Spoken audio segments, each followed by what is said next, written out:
বাংলাদেশের সোশ্যাল মিডিয়ার দিকে এই মুহূর্তে নজর দিলে মনে হবে আজকালের মধ্যেই বুঝি ভারতের সঙ্গে যুদ্ধ বাঁধতে চলেছে। 24শে জুলাই অভ্যুত্থানের সময় যে তীব্র ভারত বিরোধিতা দেখেছিলাম, সেই বিরোধিতা একটু কমে আসছিল, কিন্তু হঠাৎই আবার তীব্র গতিতে বাড়তে শুরু করেছে। শুরু হয়েছে যুদ্ধের হুঙ্কার, হাম কিসি সে কম নেই, ভারতীয় প্রভুত্ববাদ নিপাত যাক। যুদ্ধের হুঙ্কার ভারতের সোশ্যাল মিডিয়াতেও যে নেই তা নয়। এখানে হুঙ্কার, ওদের একটু শিক্ষা দাও, দরকারে 3 টুকরো করে দাও বাংলাদেশ। ফেসবুক সোশ্যাল মিডিয়ার যুদ্ধ কখনো যুদ্ধ নয়, ওটা ছায়ার সঙ্গে কুস্তি করে গাত্রে হলো ব্যথা। তবে সোশ্যাল মিডিয়া থেকে হদিশ পাওয়া যায় পাবলিক সেন্টিমেন্টের, আর সেই সেন্টিমেন্ট দেখে বলাই যায় পরিস্থিতি ভালো হওয়া নয়। দক্ষিণ এশিয়ার মানচিত্রে এমন একটি সময় আজ এসেছে যখন অনেক প্রশ্নের উত্তর এখনো অজানা। সময় বলবে কোন প্রশ্নের কি উত্তর, কিন্তু প্রশ্নগুলোই যে আজ সবচেয়ে গুরুত্বপূর্ণ। ভারত বাংলাদেশ সম্পর্ক কি শুধুই একটি সাময়িক কূটনৈতিক সংকটের মধ্য দিয়ে যাচ্ছে, নাকি আমরা এমন এক ভূ রাজনৈতিক পরিবর্তনের সামনে দাঁড়িয়ে আছি যার প্রভাব আগামী 20-30 বছর ধরে সমগ্র দক্ষিণ এশিয়া বহন করবে? আজকের আলোচনায় আমরা কোনো আবেগ নয়, কোনো প্রচার নয়, বরং কৌশলগত বাস্তবতার আলোকে একটি কঠিন প্রশ্নের উত্তর খুঁজব। ভারত কি সত্যিই বাংলাদেশের বিরুদ্ধে চরম কোনো পদক্ষেপের কথা ভাবতে পারে? আরও স্পষ্ট করে বলি, যুদ্ধের কথা কি ভাবছে ভারত কিংবা বাংলাদেশ? প্রথমে দেখা যাক কেন উঠছে কথা। দেখা যাক সম্পর্কের অবনতির গতি কেন এত দ্রুত। কূটনীতিতে মত পার্থক্য নতুন কিছু নয়। ভারত ও বাংলাদেশের মধ্যেও অতীতে বহুবার উত্তেজনা দেখা গেছে, কিন্তু বর্তমান পরিস্থিতির বিশেষত্ব হলো এবার উত্তেজনা শুধু সরকার বনাম সরকার নয়, এটি ক্রমশ পরিণত হচ্ছে রাষ্ট্র বনাম রাষ্ট্রের অবিশ্বাসে। বাংলাদেশের অভ্যন্তরে ভারতের বিরুদ্ধে প্রকাশ্য বিক্ষোভ, অমিত শাহ শুভেন্দু অধিকারীর কুশপুত্তলিকা দাহ গতকালই হয়েছে ঢাকায়। ভারতীয় হাই কমিশন ঘিরে বিক্ষোভ, হাই কমিশনের ইট খুলে নেওয়ার হুমকি, সামাজিক মাধ্যমে ভারত বিরোধী প্রচার, greater Islamic Republic of Bangladesh গঠন কিংবা গজওয়াতুল হিন্দ, এসব ঘটনাকে দিল্লি নিছক আবেগের বহিঃপ্রকাশ হিসেবে দেখছে না। ভারতের নিরাপত্তা মহলের কাছে এগুলো একটি বৃহত্তর প্রবণতার অংশ, আর সেই প্রবণতা হলো বাংলাদেশের রাজনৈতিক পরিসরে ভারত বিরোধিতার ক্রমবর্ধমান প্রাতিষ্ঠানিকীকরণ। ক্রমশই বাড়ছে এটা। দিল্লির সবচেয়ে বড় উদ্বেগ ভারতের সমস্যা বাংলাদেশ শক্তিশালী হচ্ছে বলে নয়। ভারতের সমস্যা হলো বাংলাদেশ যদি এমন এক ভূ রাজনৈতিক অক্ষে চলে যায় যা সরাসরি ভারতের নিরাপত্তার বিরুদ্ধে অবস্থান নেয়, সেটা চিন্তার। আজ দিল্লির নীতি নির্ধারকদের সবচেয়ে বড় উদ্বেগ 3টি জায়গায়। প্রথমত পাকিস্তানের সঙ্গে ঘনিষ্ঠতা, দ্বিতীয়ত বাংলাদেশে চীনের ক্রমবর্ধমান প্রভাব, তৃতীয়ত ইসলামী উগ্রপন্থার পুনরুত্থান নিয়ে আশঙ্কা। দিল্লির কাছে এই 3টি বিষয় কিন্তু আলাদা নয়, বরং একটাই নিরাপত্তা সমীকরণের অংশ। এগুলো সবচেয়ে বড় দুশ্চিন্তা চীন ফ্যাক্টর। এখানে একটি গুরুত্বপূর্ণ প্রশ্ন, চীন কি বাংলাদেশের জন্য ভারতের সঙ্গে যুদ্ধে যাবে? বাস্তবতা বলছে না। চীনের ব্যবসা, বিনিয়োগ, কয়েকশো বিলিয়ন ডলার ব্যবসা তাদের ভারতের সাথে। বিনিয়োগ এবং অর্থনৈতিক স্বার্থ চীনের ভারতের সঙ্গে বহু বিলিয়ন ডলারের। চীন ভারতকে প্রতিদ্বন্দ্বী হিসেবে দেখে ঠিকই, কিন্তু একই সঙ্গে বিশাল বাজার হিসেবেও দেখে। ফলে বেইজিং বাংলাদেশের জন্য সরাসরি সামরিক সংঘর্ষে জড়াবে এমন সম্ভাবনা অত্যন্ত কম, নেই বললেই হয়। তবে চীন যা করতে পারে সেটা হলো কূটনৈতিক সমর্থন, অর্থনৈতিক সহায়তা, অস্ত্র সরবরাহ, আন্তর্জাতিক মঞ্চে ভারতের বিরুদ্ধে অবস্থান, এর বেশি নয়। পাকিস্তান কি যুদ্ধ করবে? সোশ্যাল মিডিয়ায় অনেকেই মনে করেন বাংলাদেশে কোনো সংঘাত শুরু হলে পাকিস্তান পশ্চিম সীমান্তে যুদ্ধ ঘোষণা করবে একই সঙ্গে। কিন্তু বাস্তবতা কি? পাকিস্তানের অর্থনীতি আজ ভীষণ রকমের গভীর চাপে। অধিকৃত কাশ্মীর, বালুচিস্তান বেরিয়ে যাওয়ার মুখে। বিদেশি ঋণ, মুদ্রাস্ফীতি, রাজনৈতিক অস্থিরতা চূড়ান্ত। সব মিলিয়ে ইসলামাবাদের নিজের ঘরই আজ বিপর্যস্ত। এ অবস্থায় ভারতের সঙ্গে পূর্ণাঙ্গ যুদ্ধ শুরু করা পাকিস্তানের জন্য অত্যন্ত ঝুঁকিপূর্ণ। তাই পাকিস্তান বাংলাদেশকে সমর্থন দিতে পারে, বাংলাদেশকে এগিয়ে দিতে পারে, বক্তব্য দিতে পারে, কূটনৈতিক প্রচার চালাতে পারে, কিন্তু সরাসরি যুদ্ধ এটা নিশ্চিত ধরে নেওয়াটা খুবই কঠিন। পরাশক্তিদের খবর কি? রাশিয়া কোথায়? রাশিয়া কি ভারতের বিরুদ্ধে যাবে? সম্ভাবনা শুধু অত্যন্ত কম নয়, সম্ভাবনা নেই। দশকের পর দশক ধরে ভারত রাশিয়া সম্পর্ক কৌশলগত সহযোগিতার উপর দাঁড়িয়ে আছে। আজও ভারতের অস্ত্র ভাণ্ডারের একটি বড় অংশ রুশ প্রযুক্তি নির্ভর। ফলে মস্কো ভারতের দিকে ঝুঁকে থাকবে, কিংবা বড়জোর নিরপেক্ষ থাকার চেষ্টা করবে, তার বেশি নয়। আরেক পরাশক্তি আমেরিকা। ইরান যুদ্ধের ঘা আগে শুকিয়ে নিক আমেরিকা। সবচেয়ে বড় কথা, চীন ভারত এই দুটো দেশকেই শত্রু করবে না আমেরিকা। ভারতের চেয়ে চীন তাদের বড় শত্রু। তাহলে ভারতের সামনে কি সুযোগ তৈরি হচ্ছে বাংলাদেশের সাথে হিসাব মিটিয়ে নেয়ার? এখানেই আসে সবচেয়ে গুরুত্বপূর্ণ প্রশ্ন।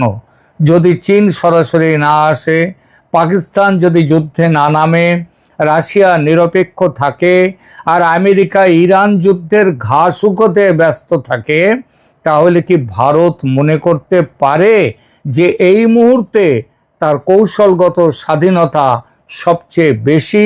অতএব মিটিয়ে নাও হিসাব নিকাশ বাংলাদেশের সঙ্গে। এটাই আজকের সবচেয়ে বড় বিতর্ক। অনেক ভারতীয় কৌশলবিদ, যেমন কয়েকদিন আগে আপনাদেরকে একটি এপিসোডে আমি বলেছি ভারত কার্নাডের কথা। ভারত কার্নাড তিনি বলেছেন চট্টগ্রাম নয়, তিনি বলেছেন রংপুর দখল করে নাও। এবং তিনি শুধু নয়, আরও অনেক কৌশলবিদ ভারতীয়, তারা মনে করেন ভারতের বিরুদ্ধে যে কোনো দীর্ঘমেয়াদী নিরাপত্তা হুমকি একেবারে শুরুতেই থামিয়ে দেওয়া উচিত, চরম ব্যবস্থা নেওয়া উচিত, বিশেষ করে যদি সেই হুমকি ভারতের পূর্ব সীমান্তে তৈরি হয়, চিকেন স্নেক।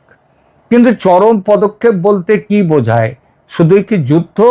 এখানে একটি ভুল ধারণা ভাঙা দরকার। চরম পদক্ষেপ মানেই যুদ্ধ নয়। ভারতের হাতে আরও বহু উপায় আছে, যেমন বাংলাদেশি বিমানের জন্য ভারতের আকাশসীমা বন্ধ করে দেয়া, এই একটাতেই অনেক কাজ হয়ে যাবে। এছাড়া আছে গঙ্গা ও তিস্তার জল নিয়ে চুক্তি না করা, সীমান্ত আরও কঠোর করা, বাণিজ্যিক সুবিধা আরও কমিয়ে দেয়া, ট্রানজিট ব্যবস্থায় একেবারে আটকে দেয়া, আন্তর্জাতিক চাপ বৃদ্ধি করা, গোয়েন্দা তৎপরতা বাড়ানো। দেখুন, কয়েকদিন আগে নেপাল থেকে অতিরিক্ত 20 মেগাওয়াট বিদ্যুৎ ভারত আনা নিষেধ করে দিয়েছে। ভারত তার গ্রিড দিয়ে তার উপর দিয়ে যেতে দেবে না। নেপাল থেকে 40 মেগাওয়াট একটা বিদ্যুৎ আসে, সেটা যদি আজকে ভারত বন্ধ করে দেয়, হয়ে গেল বাংলাদেশে। যদি আদানির এখান থেকে ভারত বিদ্যুৎ বন্ধ করে দেয়, ত্রিপুরা উত্তর পূর্ব ভারত থেকে যে বিদ্যুৎগুলো যাচ্ছে বাংলাদেশে, সেগুলো যদি বন্ধ করে দেয়, তাতেই কিন্তু বাংলাদেশের অবস্থা খারাপ হয়ে যাবে। আর এই যে ব্যবস্থাগুলো, এগুলো যুদ্ধের চেয়ে অনেক কম খরচে কিন্তু অনেক বেশি কার্যকর হতে পারে। কিন্তু সামরিক বিকল্প কি একেবারে নেই ভারতের সামনে? দেখুন, রাষ্ট্রবিজ্ঞানের একটি মৌলিক সত্যি আছে, সেটা হলো কোনো বড় শক্তি কখনোই কোনো বিকল্প পুরোপুরি বাদ দিয়ে দেয় না। ইউক্রেনের ক্ষেত্রে কি রাশিয়া বাদ দিয়েছে? দেয়নি। ইরানের ক্ষেত্রে কি আমেরিকা বাদ দিয়েছিল? দেয়নি। আরও বহু বহু উদাহরণ আছে। সামরিক বিকল্প তাই ভারতের টেবিলে থাকতেই পারে। কিন্তু প্রশ্ন হলো, এটা কি ভারতের প্রথম পছন্দ? না, এটা হচ্ছে ভারতের শেষতম বিকল্প। কারণ কারণ যুদ্ধ শুরু করা সহজ, শেষ করা সহজ নয়। আর যুদ্ধের পরে কি হবে সেই প্রশ্নের উত্তর আরও বেশি কঠিন। বাংলাদেশের জন্য সবচেয়ে বড় বিপদ তাহলে কোথায়? অনেকে মনে করেন বিপদ মানে শুধু যুদ্ধ। আমি কিন্তু তা মনে করি না। বাংলাদেশের জন্য সবচেয়ে বড় বিপদ হতে পারে নদী জলের চাপ, ক্রমবর্ধমান কূটনৈতিক বিচ্ছিন্নতা, অর্থনৈতিক চাপ, বিনিয়োগ হ্রাস করা, আন্তর্জাতিক আস্থার সংকট, সীমান্ত সম্পর্কের অবনতি, ব্যবসার অবনতি। এই ক্ষতিগুলো অনেক সময় যুদ্ধের ক্ষতির চেয়েও দীর্ঘস্থায়ী হয়। ভবিষ্যতের ছবি তাহলে কি? আমার সামনে আমি যেটা দেখতে পাচ্ছি, তিনটি সম্ভাব্য দৃশ্যপট আছে। দৃশ্যপট এক, সম্পর্ক খারাপ হবে ভারত বাংলাদেশের, কিন্তু নিয়ন্ত্রণের মধ্যে থাকবে, এভাবেই চলতে থাকবে।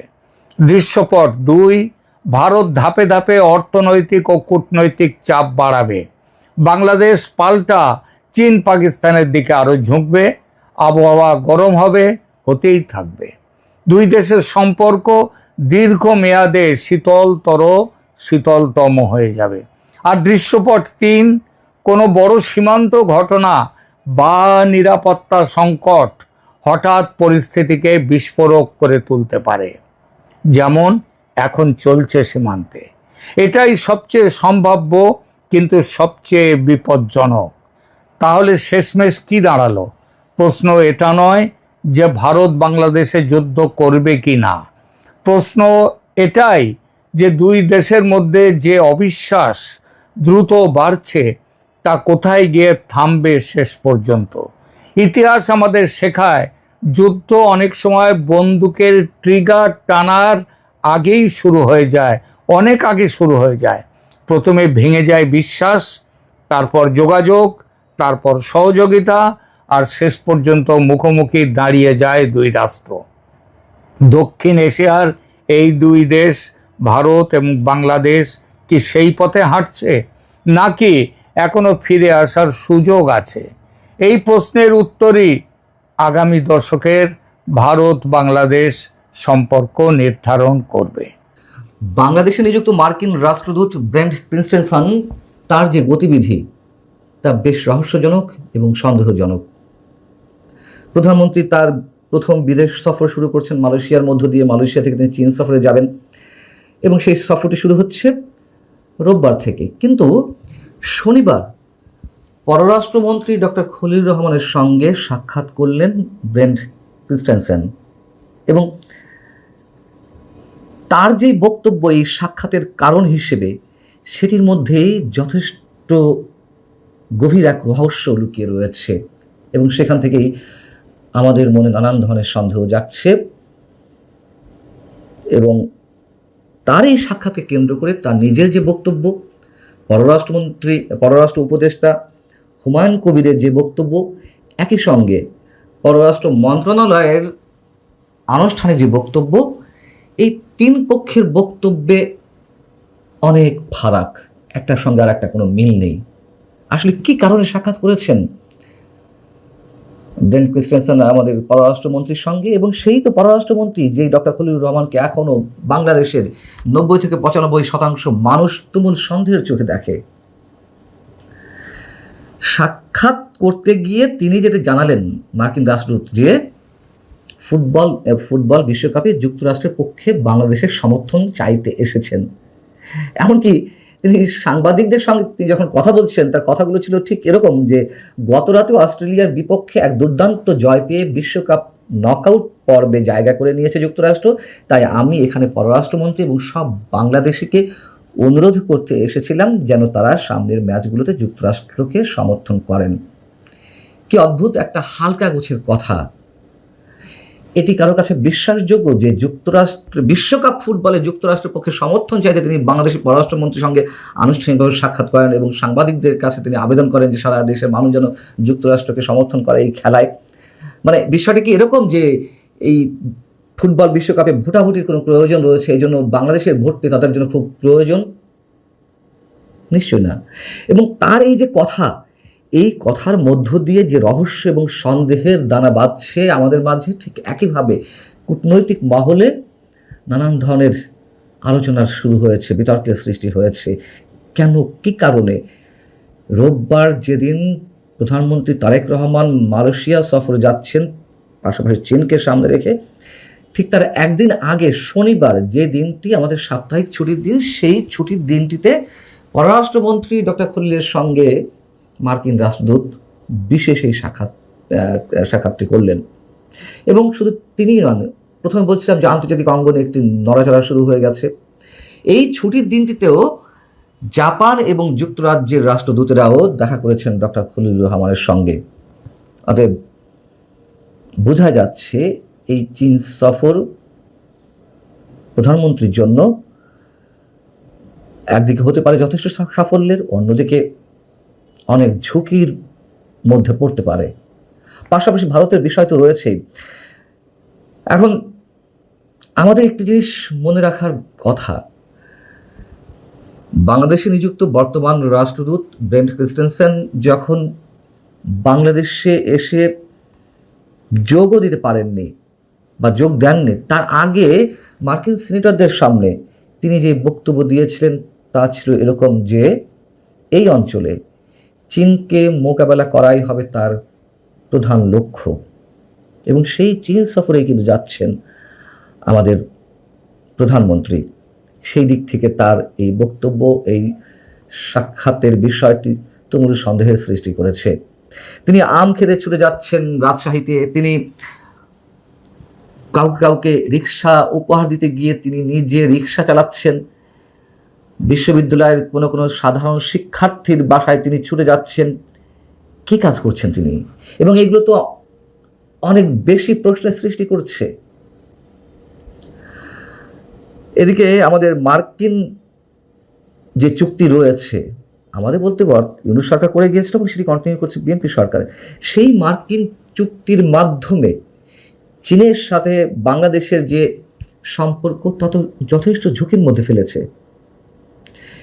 সেই জায়গা থেকে প্রধানমন্ত্রীর প্রথম যে বিদেশ সফর, তার আগে মার্কিন যুক্তরাষ্ট্রের এই যে সন্দেহজনক কথাবার্তা, সন্দেহজনক আচরণ, সেটি আমাদের জন্য সামনে কোন ধরনের ঝুঁকি ডেকে নিয়ে আসছে সেটা অবশ্যই বিশ্লেষণের দাবি রাখে। এদিকে চীন পক্ষের যে তিন বক্তব্য একটু আগে বলছিলাম, মার্কিন রাষ্ট্রদূত বললেন যে তিনি ফুটবল বিশ্বকাপে সমর্থন চাওয়ার জন্য এসেছেন।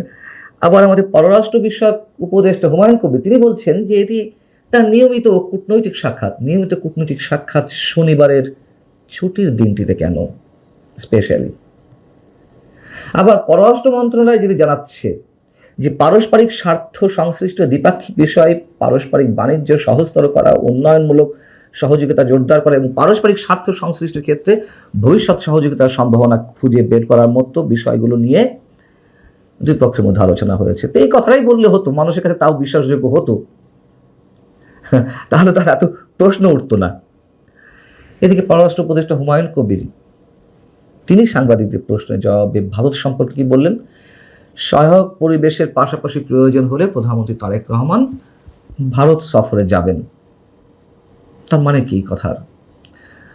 বাংলাদেশের সঙ্গে ভারতের যেই সম্পর্কের টানাপোড়েন ডক্টর ইউনূস সরকারের সময় চলছিল, সেটি এখনও স্বাভাবিক পর্যায়ে আসেনি। এখনও পর্যন্ত সহায়ক পরিবেশ সৃষ্টি হয়নি দুই দেশের মধ্যে। এই কারণেই পররাষ্ট্র উপদেষ্টা এই কথা বলছেন যে আমাদের প্রধানমন্ত্রী এই মুহূর্তে ভারত যেতে চাইছেন না। তার মানে আমরা ধরে নিতে পারি যে এই সম্পর্ক তলানিতে ছিল, সেটি কি আরো গভীর হচ্ছে।